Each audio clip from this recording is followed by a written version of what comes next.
Well, a few pointers to what it is that we're talking about this morning. You saw the statement there from former Rector of Cross River State, right there on your screen, Mr. Mikey Guinea, talking about how we're seeing increasingly, is it a disenchantment, or should we describe it as a lack of interest generally in the political process?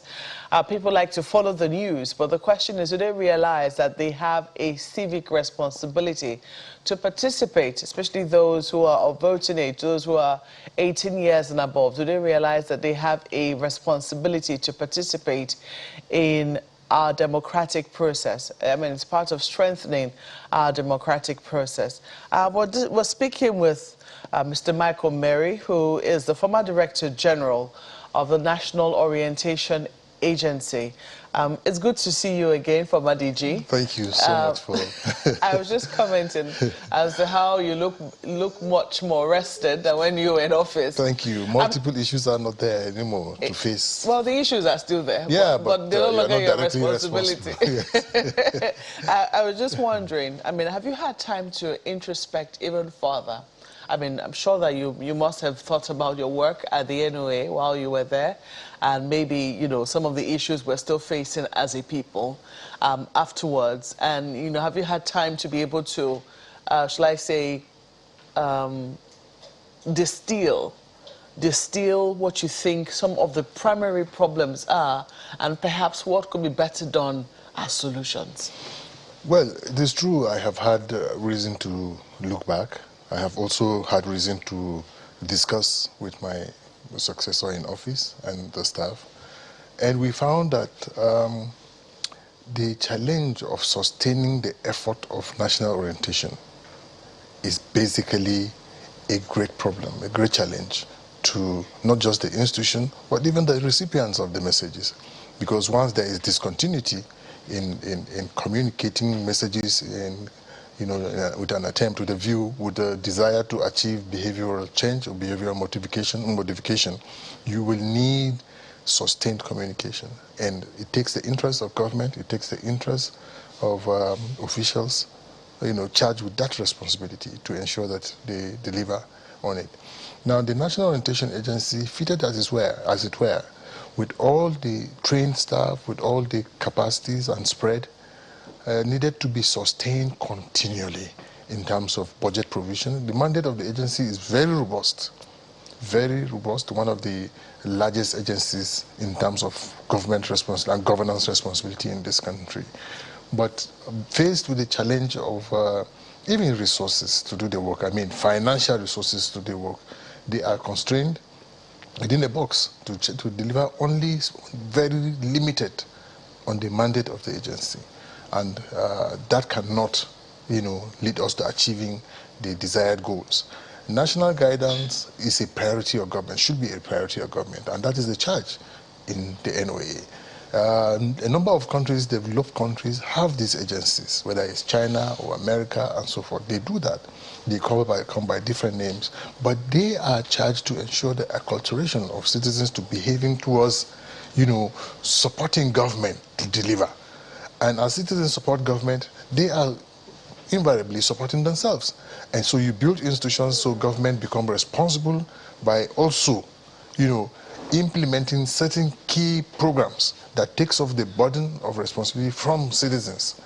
So they are, because we now know that there are certain basic duties of government and there are basic duties of citizens. Now, when citizens begin to perform the role of government, it negates the principle of governance, of government itself in totality. And so the National Orientation Agency, as it is not to be tucked within a ministry in one corner, not relevant, not given the chance to deliver, not given the chance to participate, not even having access to the budget it desires to do the work. It's a major challenge.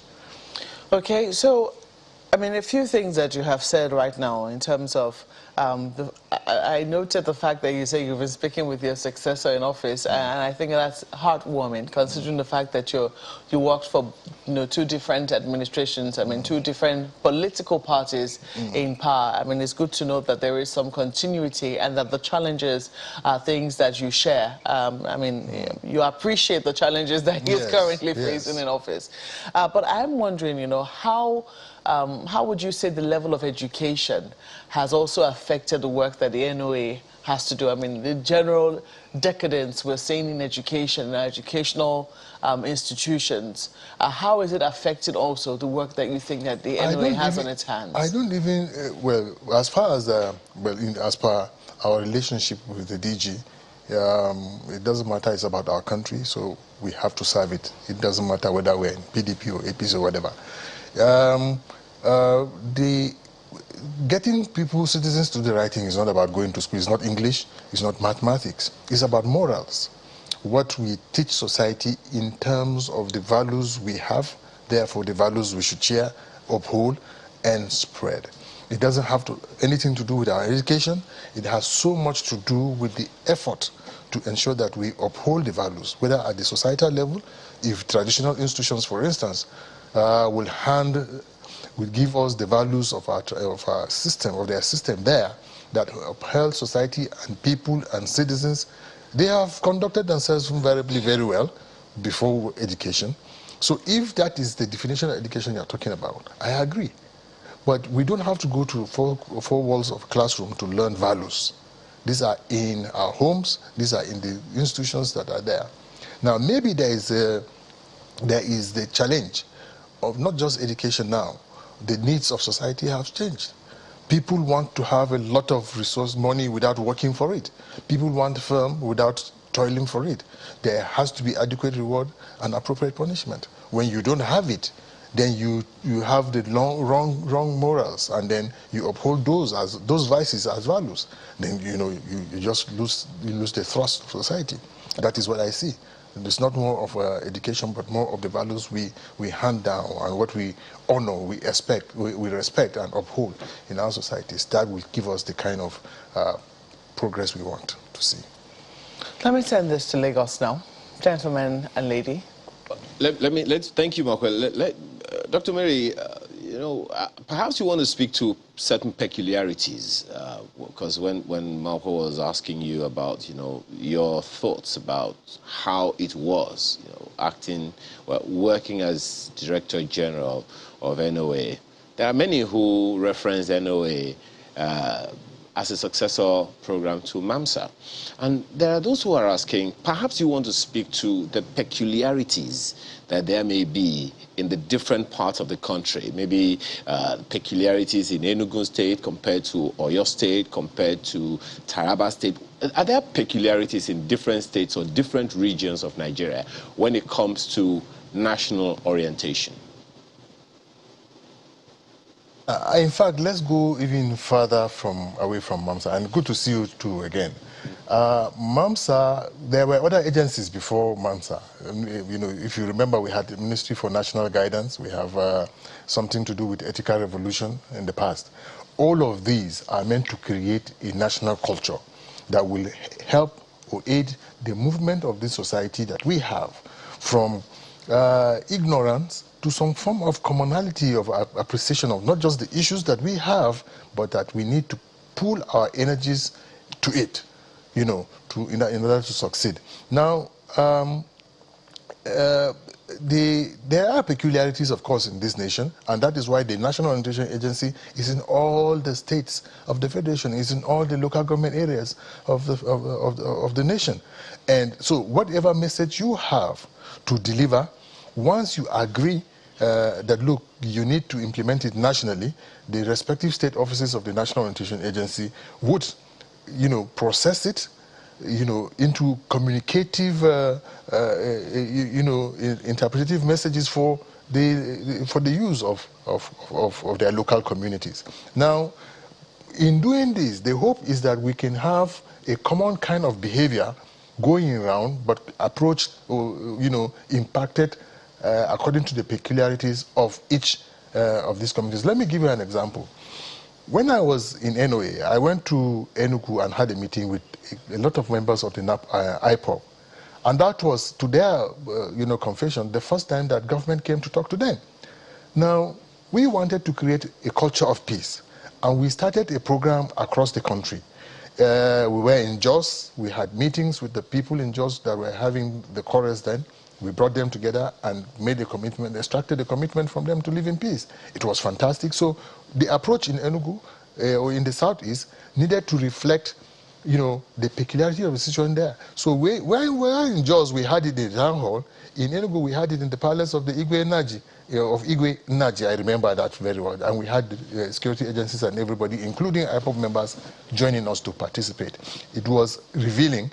The reports are there. We made reports to government about the demands of these people. So if you go to Sokoto, it will be a different thing, because it may not be resource control, it may not be opportunities in government, it may just be that they need access to their farms, maybe insecurity or access to farm inputs that could create a behavioral challenge there. So you address it, work with the people to see how they can locally create their own input or participate or give in to supporting basic institutions that will assist them to achieve the kind of the kind of plans, the kind of milestones they have set for themselves. So I agree with you that messaging should be peculiar, but we should have a core strategic objective of our message, and we have key deliverables. The core strategic objective should be towards building a national culture, towards knowing that the person in Sokoto knows that is a Nigerian who lives in Taraba, and that Taraba is Nigeria. So whatever you are doing in Sokoto affects the one in Taraba. If you are growing food in Kano, know that someone in Enugu buys it. If you are, whatever you are doing in any part of the country, there has to be a national linkage to ensuring that we see ourselves as Nigerians first and foremost than any other. Well, still speaking to that issue that you raised, you spoke about morals being superior to any other sentiments that should help us to fortify the unity of Nigeria. And of course, you would agree with me that there are morals. Africans are very strong on morals and all of that. So I'm just wondering if there are ways in which our sentiments supersede the unity purpose that the NOA is supposed to be championing, because there are those who look at ethical, ethnic sentiments, geographical sentiments, religious sentiments, and all of those things, which seem to supersede the effort to unify Nigeria. And most certainly, many people consider NOA very, very pivotal in this, especially with all the previous programs that you have talked about. So the question that will be coming to my mind is, if these things are that important to us as a nation, and with the challenges that NOA is having, as you have said, is that to say that government is not interested when the funding to achieve what government wants to achieve is not there? Yes, because the purpose of government, having been defined in the Constitution of Nigeria, also need to be appreciated and understood by those who enter government services. You see, the nation, Nigeria, when you have sentiments of religion and region and tribe superseding national consideration, there must be someone who is inducing it for personal self-interest. And they could be a group, they could be even within the system of tribe, religion, and so forth. Now, why would, for instance, our clergymen, who know very well that humanity is the basis of religion, because without humanity, then who will practice religion? So why would our clergymen, whether they are Christians or Muslims or wherever or whoever, not begin to teach us the values of that religion that upholds humanity first? Why would we have in some of our churches and mosques preachers and clergymen talk to us about the differences that we must uphold, even in choice of leadership, in the way we relate to each other? Some people are guilty of doing that, and government is not doing anything about it as an institution that should check and safeguard the sanctity of thought in our society. So we need, without really bringing religion into governance, we need to also have a process that trains people, whether it is Islamic or Christian, you know, and the NOA particularly may even be called upon to begin to license some of these people so that they are schooled in the values that the nation upholds, in addition to what they have learned or they are teaching their followers, so that when they go out there, they should teach their religion, but they should also teach the values of this country. The values of this country are based in our society. They are societal based. You cannot take it out. I may be a Muslim from Kiana in Nasarawa State, all right? Now, there are certain values I grew up with. So no matter what you do with your Islamic teaching, it may be difficult for me to pluck that out, my Alagoness from Kiana out of me. I may be a Christian from Sokoto. There are certain values that I have learned in Sokoto or in my small community there that it would be difficult for Christianity to pluck out of me. But there are certain basic things that we can learn. And learning that humanity transcends the sphere or circumference of our living. That we have people who live elsewhere we interact with, and there are basis for interaction. And this you can find even in the religion. But let the agencies of government, let national institutions extract most of these things and project them in order to teach the values that will grant us, you know, the kind of unity of purpose that this nation sorely desires at the moment. Dr. Mary, before we even begin to look at religion and licensing, you know, practitioners, which I imagine would be at the level of, at a deeper level of thought, let's look at, you know, national guidance, which is what you began to talk about in the first place. And I'd like to take this to, you know, what would be the core mandate of the National Orientation Agency. If you check the website, it talks about promoting patriotism, providing national guidance, and what's the other one now? Development of the Nigerian society. And the motto says, do the right thing, transform Nigeria. And I had to ask a number of people if they even knew the motto of the National Orientation Agency, do the right thing, transform Nigeria. And it was until I, you know, related it with them that they knew that that National Orientation Agency even had that motto in the first place. So let's be sure that the National Orientation Agency understands, you know, the core mandate in the first place. It's in the business of persuasion. If the average Nigerian youth, you know, would like to, is in pursuit of the Canadian visa, is not patriotic to the country, why the disconnect between the National Orientation Agency and the average Nigerian youth in promoting patriotism? Thank you.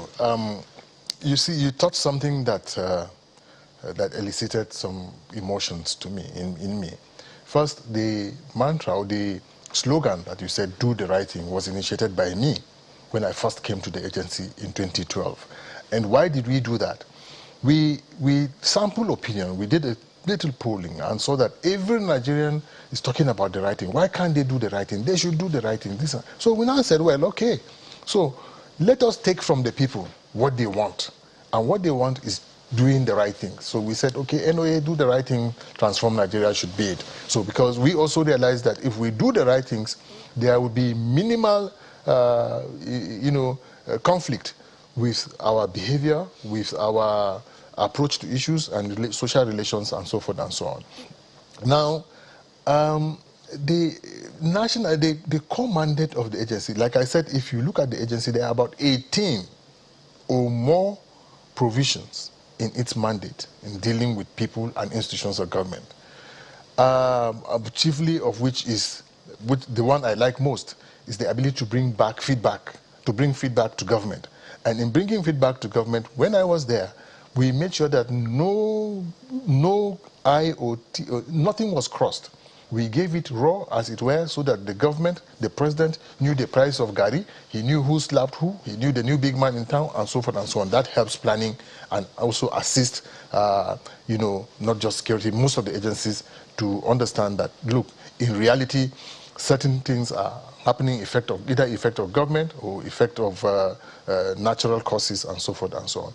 So now the NOA, once the NOA is in possession of such information, it should be able to provide the basis or the structure for national guidance, so that citizens, are persuaded, like you said the word, are persuaded to do the right things in terms of what is provided for in the Constitution, what is defined as the concept of good governance, what society wants to achieve for itself, and so forth and so on. So we now, are able to bring all of these key variables into our planning process, so that annually, if we plan this year, for instance, that the major campaign is for Nigerians to understand themselves that, look, let us know that we have a history, even though we came from somewhere, but we have a history that we need to know. And so Nigeria and its budget and everything will be towards that. If we know that as diverse as we are, there are talents, there are skills and knowledge in the various cultures, let us take a particular period in our time, in our life as a nation, to bring those things up and teach Nigerians. So we know what happens here, there, and everywhere. That way, we begin to appreciate how people behave or why people behave the way they do when they do so. I think that is my idea and understanding of the concept of national culture or national guidance that is there. In China, for instance, I hate to make examples of those, they even decide how many people became Christians or Muslims at a particular time. They have been able to make every citizen of China to collect the last dollar you have in your hand once you go there, once you go to China. Not because they want to dupe you, but they want the economy, they want the inflow. So how are we doing that? You can see in terms of service that they give. Once it comes to their country, or most of these people, they are first and foremost citizens of those countries. And the country takes certain responsibility and burden of them. Here, in the UK, for instance, and I hate to make these examples when my country can do even better. Children between the ages of 9, or school children up to 15 years or so, or 11 or 15 years, don't pay for buses. Here, you don't even see the buses. If you enter any public transport, you pay as an adult. You go to eat in the restaurant, there is you don't pay with the children pay at a particular age, pay half the cost of the meals, because government ensures that they are giving you something right from the cradle. So when you go up, you know that certain care has been extended to you as you grow up. But here, everything, the adults, we are suffering the same. We are all packed together into a box and have the same challenges from our birth. So let me quickly ask you, because you've made reference to how, our values, it's more about values, not really about educational problem that we have. Even though I also saw that the question that Buki was asking was about patriotism and how it would seem that there is the linkage between the work that the NOA is doing and maybe how many young Nigerians feel about their country today. I think you've also touched on that in terms of how the country itself is not exactly doing much in terms of, making sure that young people feel that from a very early age, that there is a feeling towards them. But let me ask you, because the entire country is still in distress over what happened in Sokoto, and there are those who are wondering if we'll ever, come to a place whereby, we're not susceptible to the actions of a mob. And that is, be it in Sokoto, be it in wherever it is in the country, whatever it is that touches on what we consider, that we're patient enough to go through the legal process and not be driven by emotion at that time. Do you think that it's something that the NOA can take on? Yes, the NOA can take. The NOA is just a small part of an institution.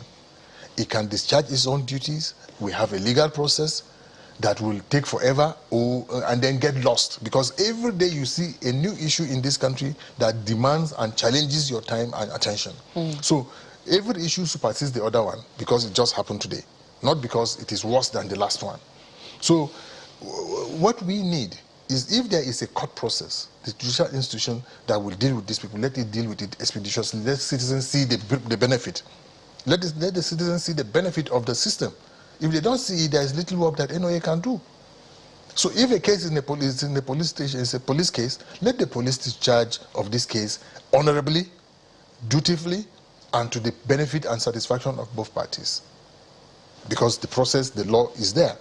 If the mob in Kano or Sokoto or Maiduguri or anywhere else behaves the way and 2-3 people are arrested, let them be dealt with. Let the full weight of the law be visited on them.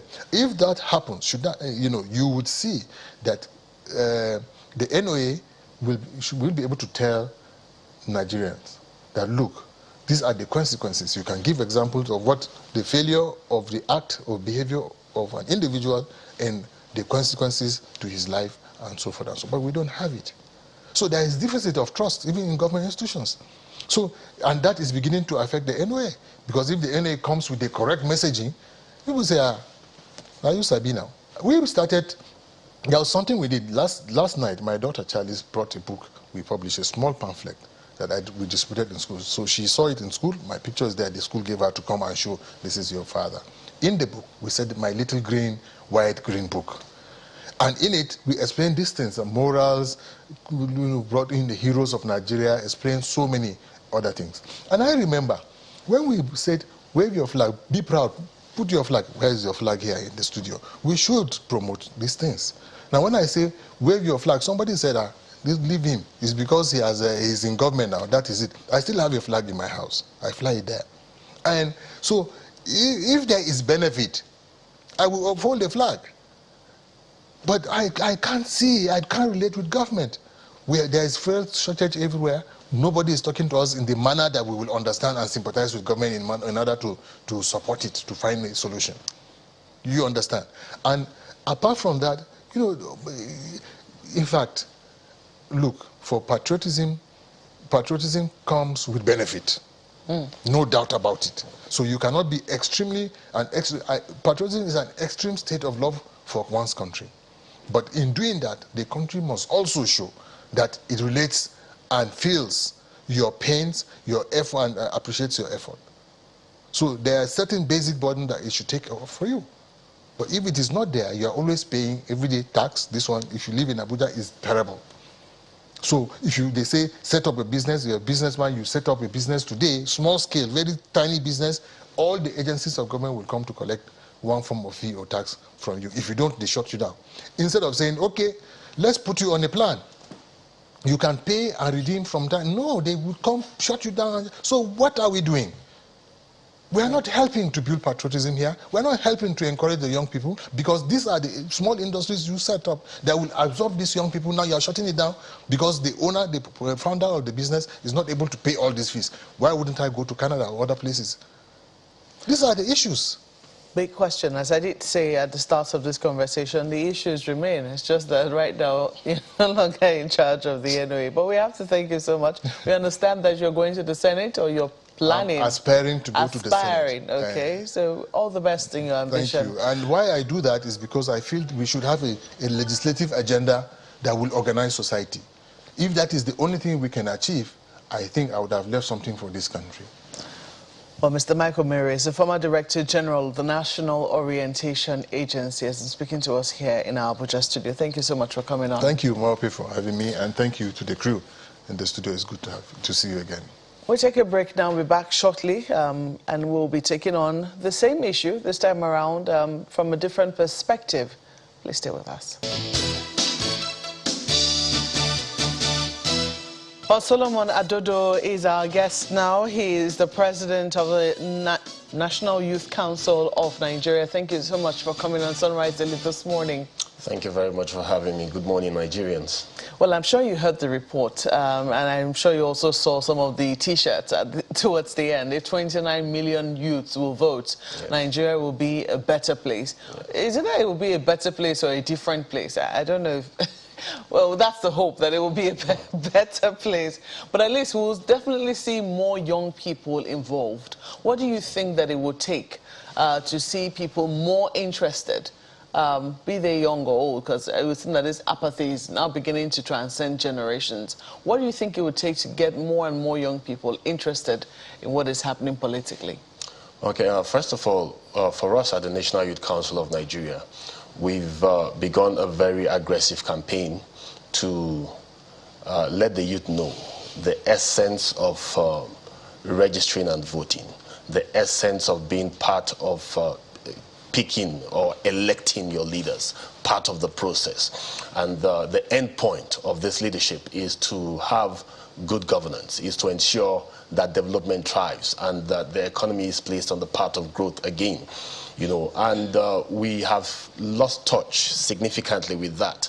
And that's why you see that there seems to be apathy. Everything is just centered around the political happenings. We do not look at the other parts of the economic indices. We do not look at development. We don't look at other holistic issues. So we are looking at it from a broad perspective, a perspective that tells all Nigerian youth that yes, you are not just going for a ritual where you get your PVC and then you cast your vote and then you go away. It's a process that you need to midwife from start to finish. And so far as we are concerned at the National Youth Council of Nigeria, we are still on that process from 2019 to 2023. We've not lost touch of the fact that between now and the next general election, issues of jobs creation, unemployment have to also be addressed. So we're still looking at it. And going further, post-2023, as we work towards electing our leaders, what will it be? So if we understand the import of being part of the process, I think more youth will engage in it, more youth will go get their PVCs. Apart from getting their PVCs, more youth will also be part of voting on the election day. We've been going around the country. I just came back from Cross River State. We've been in Plateau State, we've been in the Northeast, and when we go around, we don't just go to maybe the city centers. We also go to the hinterlands, we go to the rural areas where you have a bulk of the youth populace. We let them know that yes, you are part of the process of making Nigeria great, of building a better Nigeria. You understand? And so we want to garner and carry every youth along. On another note, we had a meeting with the Needs Assessment Mission of the UNDP, I think sometime in April. Yaga Africa was also there. We met with the UNDP Needs Assessment team that came to Nigeria. And one of the core points we raised was the issue of security. And we are letting Nigerian youth know that, yes, in the midst of the challenges, please do not be misled. We have had incidences of banditry in the Northwest. That's really affecting voters' registration. We've also had the instances of secessionist movements, the IPOB, the ESN, and so on and so forth. It is also affecting voter registration. And then if you cannot get sufficient numbers to register, at the end of the day, you'll realize that the voters would have been disenfranchised. Elections would have been rigged from long ago. The people will not be part of the participatory process where you build leadership that aggregates the felt needs. Because the essence of going to elect your leader is to elect one that you feel best identifies your felt needs, can champion your felt needs, can ensure that those things you desire are actualized. So we're talking to the youth. We are looking at the aspect of security. We're letting youth know that please do not be used. Let's do things the right way. If we want a better Nigeria, it's on us to build it. It's a process, and it's also a sacrificial process that requires patience and commitment. I know that INEC did put in a few changes, maybe some major changes. Some people will say significant changes in this year's or this particular round of continuous voter registration, whereby you could start the process, or a lot of it is done on online. It's done on mobile devices and, you know, just online in general, whatever device you decide to use. And that was targeted at ensuring that young people are able to be a part of the process. So there is no excuse. Would you say that that has really had any effect? Yes, it has had an effect, but you know, when you start it online, you must still go to complete it manually or physically. You must still go to complete it. But it has had an effect to the extent that more youth are being mobilized. It's easier to click online to start the process rather than going to queue, you know, from start to finish. So when you do the significant part online, all that's left for you is to just wrap it up at the centers where you complete your process and then you get your PVCs. And we've been encouraging young Nigerians. We've been encouraging all our youth we all have, or a greater percentage of our populace have smartphones or have access to cyber cafes where you can go in there and do your CVR, you know, and it's an obligatory duty. Please go and do it. It's a civic duty. Go and do it. Get it done. So we've recorded improvement. We've seen people in most of the places where we've been to, where we hold our seminars, where we hold our programs. We launched the Youth Run campaign just last week here in Abuja. And then it was from there we sprung up to go to the South-South. We'll be in the Southeast and the Southwest, all over. So everywhere we go, we tell people, please, if you've not done your CVR, we try to identify those who have their PVCs and those who do not have. And those who do not have, we tell them, we guide them also. And then we start the process with them. So this has significantly improved youth participation or youth registration in the CVR. Well, we hope you will translate in the numbers. Let me flip this to my colleagues in Lagos. Gentlemen and lady. Well, thank you, Mark. I just want to know, I don't want to take this for granted, how successful have you been in trying to reach out to young people, the youth, especially because as a body, you're usually seen as, affiliated to government. You're supervised by the Ministry of Youth and Sports Development. So just how is your approach in trying to reach out to young people across, party lines? In fact, most of them perhaps don't even belong, to a party. How well are you able to reach out to them coming from that background which you have, ties with government? Okay, first, let it be made very clear that the National Youth Council of Nigeria is an independent body. We are not tied to the government's apron strings. We only work closely with the Ministry of Youth because, of course, if you want to champion youth causes, then you must work with the government. We are non-partisan. We do not belong to APC. We do not belong to PDP. We do not belong to any other political party. We focus on the interests of the youth and the forward voyage of our country, Nigeria. And we've also been engaging with the youth leaders of the various political parties. We've had meetings with YPP. We've had engagements with the APC youth leader. And then we're in communication with the PDP youth leader also. And we'll be meeting with him possibly this week. We're in communication with other political parties, ADC and the rest of them. So we are mobilizing across board. It's not for APC, it's not for PDP, it's not for government. Our interest is in Nigeria. And when it comes to mobilizing the youth, we are still on the process. And we are calling on all stakeholders to partner with the Youth Council. It's a partnership.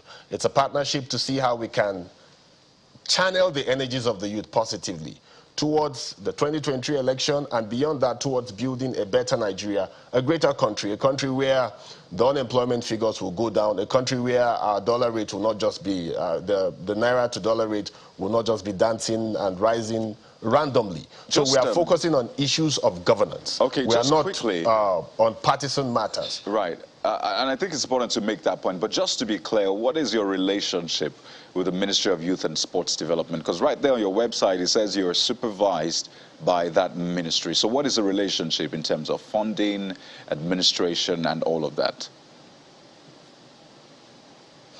Yes, the supervision does not translate to giving directives to the National Youth Council of Nigeria. Like I stated, the Youth Council is independent, you understand. The supervision is a kind of trying to know, okay, is the council on track? What are the processes of the election? Giving feedback also to the federal government as it is. So the ministry is like a link.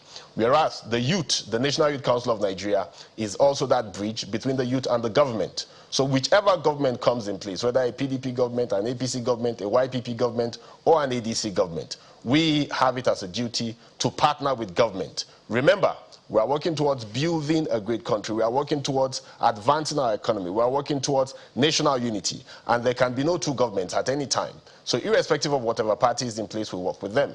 So the supervisory role does not translate to superimposing or foisting partisan matters on the National Youth Council of Nigeria. And so that's why we are open to everybody and we are working with all parties. And still talking about the aspect of raising sensitization.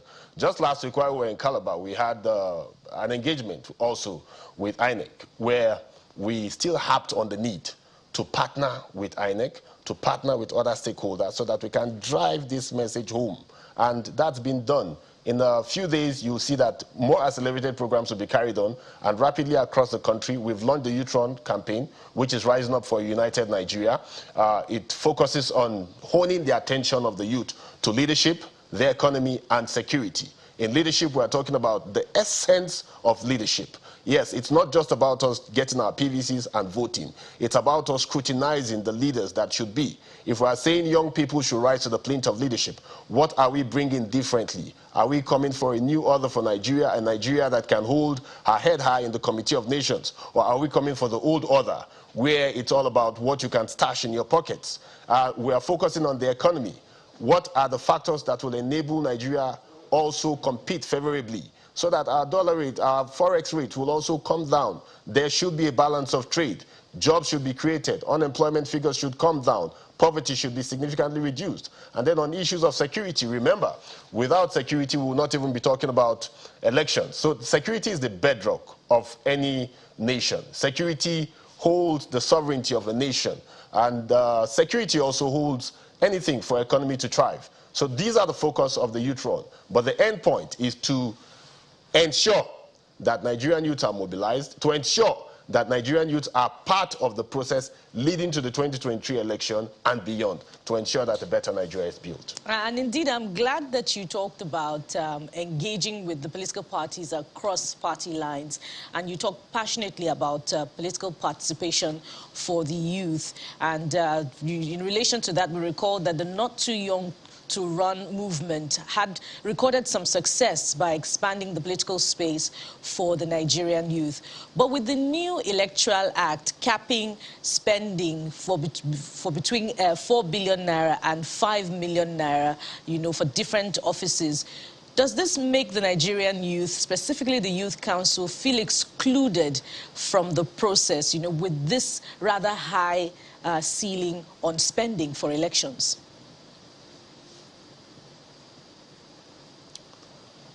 Okay, thank you very much. First of all, it should be known that we didn't just start today.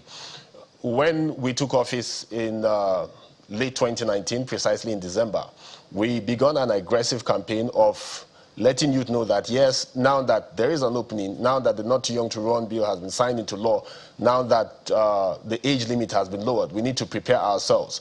We need to prepare ourselves politically to have touch with the masses. For an instance, if you want to be a local government chairman, you should be able to have connection. You should have done some projects. You should have engaged with the youth, with the people in your local government, some form of community service. If you want to be a member of the State House of Assembly, you should have a sphere of influence. The Federal House of Reps, you should have a sphere of influence within your federal constituency. And also, if you want to be a governor, you should have a sphere of influence across the state. That's politically. Economically also, we are trying to groom a new breed of leaders, not those who are hungry for power because they want to stash their pockets, who see it as a means to financial El Dorado, to loot from the people. Young men and women who have done very well financially. I'm not saying maybe it should be the yardstick, but also to have a means of livelihood. And also trying to forge a network of youth across the country. And we're on that process. That's also part of the Youth Run, to see how we can raise finances for young Nigerians who will emerge as candidates of their political party. So, irrespective of what the finances cost, I want to say that the Nigerian youth are very ready. We are devising strategies to see how we can fund our candidates. Also, you should ask yourself some salient questions. What do we use most of these funds for? In most instances, you realize that the major political parties, and both have been corporates, the PDP and the APC, they engage in vote buying, and it's a fact. So that's what they use a bulk of the funds for. We saw recently also a governorship candidate in one of the states saying that it's not going to be naira again, it's going to be pounds and dollars. What is that for? To buy delegates and to buy voters. But you see, the youth constitute the voting populace. So we are also passing this message. And thankfully, we have this medium that Channels TV has afforded us to let the youth know that, please, do not sell your votes. Let's relate with candidates based on merit, based on their antecedents, and based on the forecast that we believe that they can better champion the cause of society, the cause of whatever sphere of influence they hope to govern. whether as state governors, whether as local government chairmen, whether as a president or even as a senator, in whatever capacity. So you realize that most of what monies are meant for are for vote buying and so on and so forth.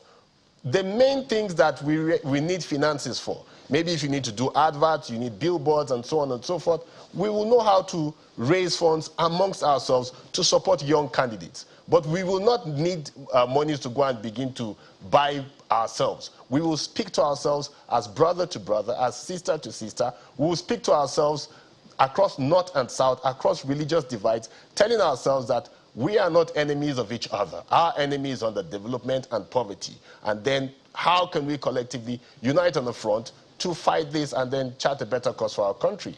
So at the end of the day, you realize that what most of these major political parties need funds for, we don't need them to do. We don't need the funds to do that. You know, we need there to are be buying those, votes from Mr. Sokoto to Ogun State. Well, there are those who would question a number of things. I mean, you have spoken to, you know, vote buying and all of that, and speaking emphatically, I mean, some would be asking for proof of whether or not you've seen or you have such information on good authority. However, and of course, that's what many people have said who have observed elections. But let's speak to this one. There are those who are questioning how you will persuade a young person who's been jobless forever, who doesn't have any resources on his hands, to say no to any of these offers that are made. I know it's a touchy one, but hey, that is one way to look at it. The second question you would want to ask is the issue of trust. I don't know how you're going to combine all of these things. The issue of, you know, vote buying is for contending with someone who is poor and unemployed and very, very needy. The issue of trust between the governed and the people the people who are governing, you know, Nigerians, and the Nigerians that they are governing. You know, we both know that the trust gap has been there for quite a while.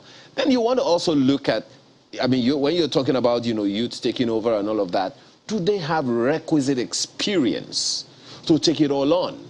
Because there are those who will be wondering, if the young people don't have experience in poverty, in politics, in governance, where will they have the requisite experience or knowledge to get into the saddle and do the job that needs to be done?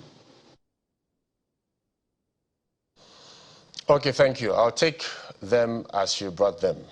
First of all, when we talk about dissuading people from vote buying, of course, we know that we still have quite a number of youth that are unemployed. The NBS gives us a statistics that's above 30%, but in actual fact, we realize that you'll be talking about almost 50% if we are to be factual. What we're doing now, the National Youth Council of Nigeria, we are saying that even before 2023, how can we positively engage the youth? That is why the Youth Run campaign, which is focusing on youth mobilization, also has an economic component, a component where we will see how we can partner both with private sector and government and good-spirited Nigerians and international development partners to explore vistas of engagement, positive engagement, channeling the potentials of the Nigerian youth to productivity. We've made significant progress in some trainings and also equipping youth who are doing well today. I can tell you clearly that those who have been part of this program will not easily be bought over. But we're still telling those who have not been covered, because we know that it's a huge challenge of unemployment and poverty, that yes, there are sacrifices that need to be made. If we need to build a better Nigeria, whatever you do with your vote matters. If they buy your vote, which in most instances we've seen people pay 5,000 or even for 20,000 or whatever amount it is, it will not be sufficient to create new jobs.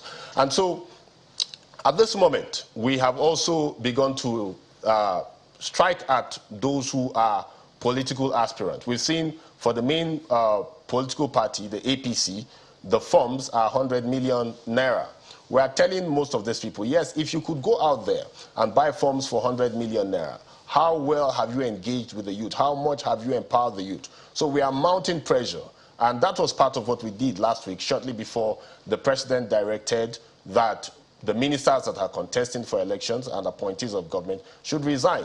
we made it very clear to the president, and the security agencies monitored our meeting last week where we did the launch of the Youth Run, that most of these people who are ordinarily supposed to be assisting Mr. President to ensure that good governance is driven, development is driven, that the youth participate and are beneficiaries of having their potentials come to the fore in building a better Nigeria. Most of them are only saboteurs who are concerned about taking over from Mr. President, not concerned about how to assist the president succeed, how to assist the president build a better Nigeria. So part of what we are pushing now, between now and 2023, is that all hands must be on deck. We've been working before now, but now we are going to work double time. There's going to be double pressure on everybody to ensure that the right thing is done.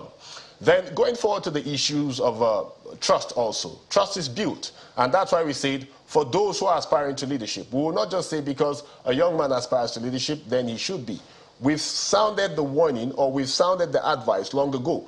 Begin to prepare yourself. Engage with youth, engage with women, engage with everybody in your community. If you hope to be president of Nigeria, traverse the length and breadth. Let your impact be felt across the country. And when you talk about experience, where is experience garnered from? Where is it gotten from? Or what is the experience of the old class? You see, for me as a young leader, I do not believe in insulting the older class. But ask yourself, how well have their experience fared for us? In what direction has this experience pushed us? You know, an experience where most of the people, immediately they leave office, they want to jet out of the country because they've looted the public treasury. Is that the experience we are relying on? You know, we've trained ourselves. There have been series of trainings. We are talking to ourselves that we need to have a shift, a new order. And for us at the National Youth Council of Nigeria, that is the experience that we need. An experience, a lesson from developed entities or countries, knowing that those countries that developed, if you go to Asia, if you go to Europe, it is on the plinth of sacrificial leadership. That is the experience that young Nigerians are bringing to the table. That is the experience that we hope to have in the forefront. Not an experience of saying you've held this office and held that office, and yet there is no impact. Okay, so we are still saying the youth should be given a chance. And apart from saying we should be given a chance, now, Mr. Adodo, I just yes. want to ask you if the issues in the National Youth Council of Nigeria have been resolved. Have they been resolved, or are there still factions within the Youth Council? Okay, first of all, we need to be very clear with this. You know, as an organization, we've had issues before now, and then we had harmonization. But as it is today, we are moving on as a united front. Remember, if you don't stand as a united front, and that's one of the things that people try to foist. Knowing the potency of the Youth Council, some people have tried to come in or maybe pushing funds to see, let's tilt towards this way or that way. But for us as a leadership of the National Youth Council, we keep saying the Youth Council is not for sale. The Youth Council is a balanced body, a body that should be for everybody, both the ruling party, the opposition party, and all the emerging parties. So the focus should be on youth governance, on development, on ensuring that the economy moves forward. So we have a united front today, and all Nigerian youths are making progress as one united front. We will also... We're totally out of time. It's a fine place to leave you. I have to thank you so much for coming on Sunrise Daily this morning. Mr. Solomon Adodo is the president of the National Youth Council of Nigeria. Thank you so much for coming on. Thank you very much for having me, and we'll still repeat our call. Youth, say no to violence. Be part of the process. Go get your voters card. The CVR is still on. God bless Nigeria. Amen. We'll take a break now. We'll be back to talk about health. Please stay with us. In Nigeria, we have two major seasons, dry season and rainy season. And it would seem that every season has its peculiar challenge. This morning, on one of the dailies, we're talking about flood outlook. Even for the FCT. Sometimes it's a little disturbing that we do have situations of flooding within the FCT. They might not last very long, maybe they're flash floods, but they happen nonetheless, and sometimes they take lives. Are you concerned about any health challenge that we could have in this period as a DG of the NCDC? Well, yes, our floods in general are a challenge to health. They cause disruption, they cause displacement, they cause, again, disruptions to utilities and again, in other places may lead to contamination of freshwater sources. So specifically for the rainy season and what we do at the NCDC, we're worried about cholera. Because what happens with the flooding, however brief, especially in places where there is indiscriminate defecation and poor waste disposal, is that all of those contaminants are taken into the sources of water and they contaminate them, and then what we get are cholera outbreaks. But it's important that I highlight that even ahead of the rainy season, we are already seeing cholera. Cholera, I think there have been roughly approximately about 1,900 cases reported so far for more than 1,900, yes, that's 1,900 suspected already. cases, yes, yeah. reported so far this year already from about 23 states. So cholera now appears to be in two phases. There's always something in the background, as long in areas that are typically underserved, hard to reach, or have problems with utilities, and then there's the exacerbation that happens during the rainy season, especially in the drier parts of the country. And this is of grave concern because we know that last year, and even when we were very worried about COVID, cholera was a bigger killer than even COVID itself. So there are questions as to whether we have paid sufficient attention to this particular illness, or has our preparations or our panic and anxiety around, or let's say measures we're taking against COVID, has this will I say the outbreak of cholera benefited from any of the preparations or any of the measures we've put in place against COVID? From the perspective of the NCDC, yes. Surveillance is better, our ability to respond may be better. From the perspective of the persons likely to be affected by cholera, no. I mean, COVID and cholera are two different things. Last year, Nigeria had the enviable rank of reporting the most number of cholera cases in the country. This is a waterborne disease. The solution has been known forever: water, sanitation, and hygiene. Until those are put into place, whatever we do as a health security agency in preparing to respond to cases is really just that. Respond to cases. So cholera ideally should be, if you have it at all, is something you would expect in situations of acute situations of flooding, maybe in places where there are camps and crowded people, but not sort of in villages and in towns where you're supposed to have amenities and things are relatively stable. But we are having them there. And that is the challenge. So I do not believe that we have had as much of the investments that we should have had in water, sanitation, and hygiene in all the affected areas. But I hope to be proved wrong, because the numbers will tell. As I said once at the National Economic Council meeting, it was easy to change what happens in the cholera narrative if their excellencies, the respective governors, and all of the other local government and other leaders and partners in states made the investment in water and sanitation now, or continue to do so, we will see an immediate impact on what happens to cholera in those locations. But in the meantime, surveillance is strengthened. We have countermeasures. We have reviewed all of the responses we had to cholera last year with a view of finding the weak spots and planning to respond to those. We have had refresher trainings on sort of vaccination in the acute situation of an outbreak. But again, these are all measures to respond to an outbreak that is actually largely preventable. Let me flip this to Lagos now. I'm sure my colleagues have questions for you.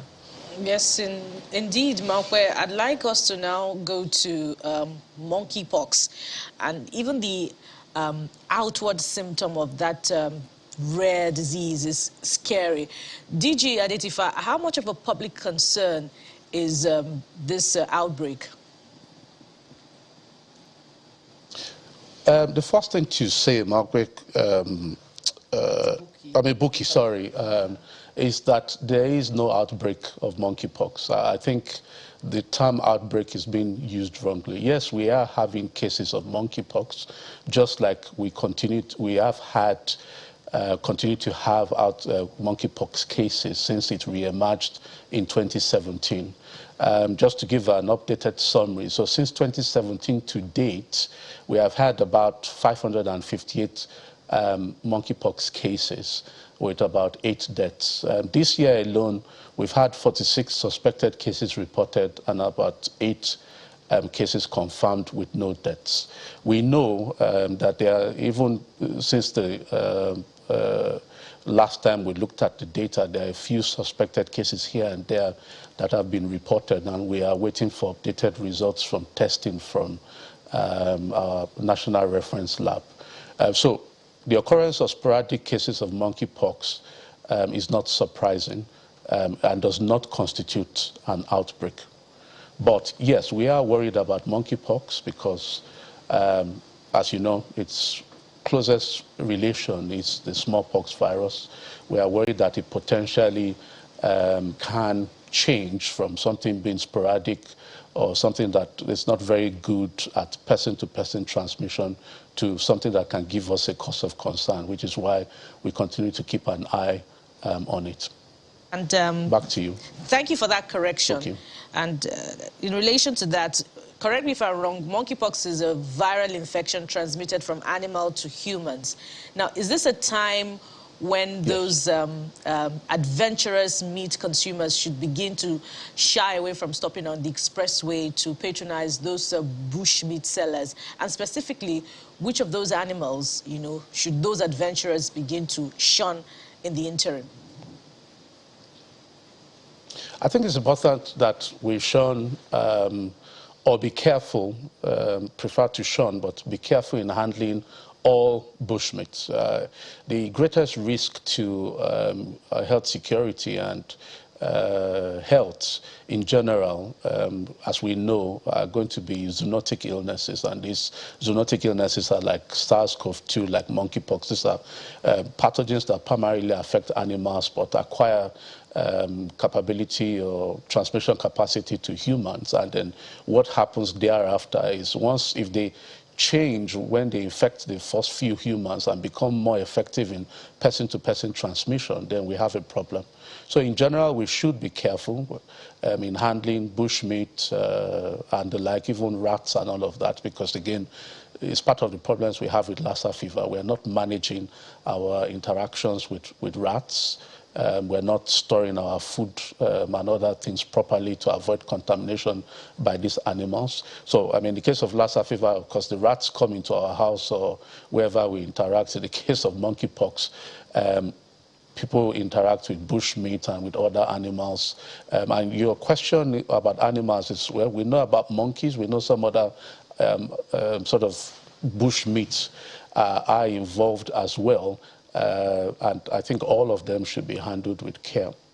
Well, if you can give us a peek into your dashboard, as it were. I know a lot of people know the NCDC because of COVID, which is, I mean, good now. People have increased awareness about health-seeking behavior and all of that. But if you could help us understand your view from the NCDC, there are various diseases. I'm glad we're talking monkeypox, cholera, and the rest. Which is the most concerning for you as an agency? Which of these diseases is a big deal that you're saying, well, this is of concern, we need to pay attention to it at this time?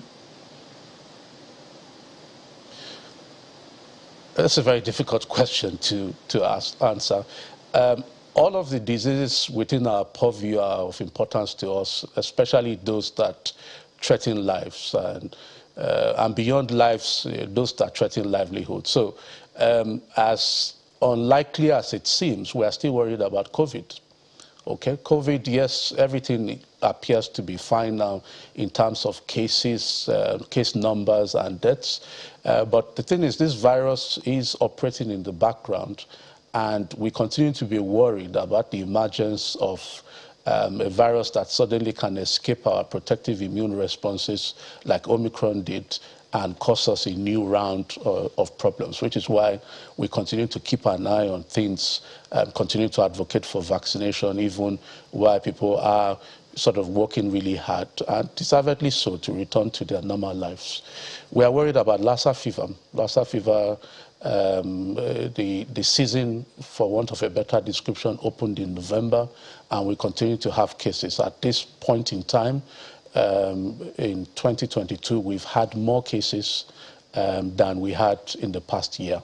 Some of that, of course, is because of increased number of laboratories diagnosing, increased awareness and all of that. But the point is that we have had more cases at this time this year compared to the previous year. But the sort of, if you want to say, glimmer of hope is that we've not had as many deaths at this time like we did last year when we look at fatality. We're worried about monkeypox. Monkeypox, although it's a sporadic condition that in the worst case scenario may cause death in 1 out of every 10 patients, depending on other risk factors that they may have. But this is a disease that we do not yet fully understand. There are no vaccines present, available at this time, and very few, or indeed actually no established treatment. So if anything changes about this particular condition, we might have a cause for concern. And of course, as we said earlier, we are worried about cholera. Cholera was a close runner, pushed COVID all the way in the past year in terms of, sadly, the number of Nigerian citizens that died from cholera. So the season is coming up soon because the rains are here. And this and other things that we can see or cannot see continue to be a cause or a source of worry for us in terms of our role in assuring Nigeria's health security. So it can't be one thing. We are looking at all of them. Of course, we prioritize our activities according to what needs responding to at a certain time, but we never, even while the agency was COVIDized, we never lost sight of all the other problems that we have to contend with. Okay, let me just quickly, as we wrap up now, let me ask you whether you think that you're going to get hurt. I mean, if your concerns should heighten, do you think you're going to get hurt even as the noise of politics, overtakes the air? Well, yes, important question. We hope to get hurt before we are forced to hear. So obviously, if you had a mass mobility, mass mortality event, everybody would have to pay attention. But we hope that nothing like that happens, and we can get some attention or prioritization of ongoing concerns that challenge, even in this necessary political season. Is that happening already? Is what happening? Is that happening? That attention, is it being paid? Because, I mean, you've just spoken about a few illnesses that are of concern to you. I think my colleague asked you to prioritize, and you will seem that almost all of them, are still of concern to you. Do you think you're getting the attention that you currently need to get to ensure that the message is being passed home to everyone? We are getting some attention. Obviously, like everything else in life, there's always room for improvement. We would like to see more. We have, we don't have any challenges with collaboration with our state partners who are in the front lines looking after these concerns. We know that, and it's not different now in the political season compared to before. We've had challenges of resources locally for, responding to things, and the need to sort of many times conduct ad hoc resource mobilization and all of that. But in general, we've not had a worsening in terms of attention in the front lines, and the political season does not necessarily change or affect previous government commitments to, say, the NCDC, for example, or the funding that was already appropriated. We hope that the releases will not be affected, but otherwise, I can't complain much in terms of anything deteriorating. I do, of course, expect that we can always get more, the Oliver Twist that I am. So. Well, we certainly wish you all the best in that regard. We have to thank you so much for coming on this morning. Dr. Ifedayo Adetifa is the Director General of the Nigeria Center for Disease Control. Thank you once again for coming on. Thank you for having me. Sunrise Ali. Just to remind our viewers that the 24-hour curfew in place in Sokoto has now been relaxed in favor of a dusk to dawn curfew, and that the Sokoto state government continues to say that it would not tolerate any breakdown of law and order. But this curfew has been relaxed. The 24-hour curfew, which was initially in place, has been relaxed to allow people go about the legitimate business. But right now, a dusk to dawn curfew has finally replaced that. We'll certainly keep you updated on the developments in Sokoto as we get them. Well, we have come to the end of our program this morning, but of course not without taking your mails and your feedback. This one is from John Ugolo, who's talking about national orientation. He says National Orientation Agency can only be effective in its functions where there is a national vision upon which orientation towards positive value systems can be anchored. National vision is driven by pragmatic leadership through social mobilization of the citizenry. The leaders must also be willing to be disciplined and lead by good example. He says, God bless Nigeria. Amen. Take a look at this one. Amen to it. Absolutely. Well, Daniel Eze is next with this one on voter apathy as well. He's saying it is easy to get a SIM card along the streets. NI and registration centers are coming closer. Why can't we have privately operated INEC registration centers to enable more Nigerians get voter cards in lieu of their civic responsibilities? It's a question. Yeah, INEC chairman will probably have an answer to that one. Pastor Law Alpha Cross has his own concern here, and it has to do with political awareness. He says Nigerians have become more politically aware ahead of 2023, but many are so poor and frustrated that they will cave in to aspirants with money at the expense of competency, and the country will continue to nosedive. We hope not. Olaguju Oladele says, are we voting right or just following the script? How can we make people understand voting rights based on credibility when in their whole lives they've been conditioned to recognize their cultural interests first? Political affiliation is a political decision. And this one is a tweet from Professor Inakena, who says youth organizations in Nigeria must liaise with government and mediate between ASU and ASUP to call off the strikes. This might create apathy in students with the incoming elections. We can't build a new Nigeria by stifling the conduit for economic development. I believe he's referring to young people. Well, on that note, we've come to the end of the feedback which you sent in this morning. We thank you so much for watching and being a part of the program. I'm Maupe Ogun Yusuf, wishing you a very productive week. Indeed. Thank you for sharing in our day. I am Bukola Samuel Wenimo. Have a pleasant week ahead. Absolutely. Start of a new week. Let's make it count. I'm Kayode Okikiolu. And count Nigeria first. I'm Aya Makinde. Have a wonderful rest of your day.